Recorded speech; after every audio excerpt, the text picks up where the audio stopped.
அவருடைய முதல் 2 பெண்களுக்கும் 100 பவுன் நகை போட்டு திருமணம் முடித்து வைத்திருக்கிறார் வ.உ. சிதம்பரம் பிள்ளை.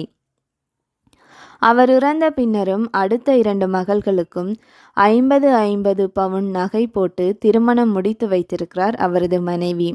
நன்செய் நிலம் 10 ஏக்கரும் புன்செய் நிலம் 10 ஏக்கரும் இருந்துள்ளது. இவருக்கு சொந்தமான நிலங்களில் அங்கு வாழ்ந்த எளிய மக்கள் விவசாயம் செய்து கொண்டிருந்தார்கள். அதனால் அவர்களிடமிருந்து தனது நிலத்தை திரும்ப பெற வ.உ.சி. விரும்பவில்லை. அதன் காரணமாக அந்த நிலம் அவ்வெளிய மக்களுக்கே சொந்தமாகி போனது.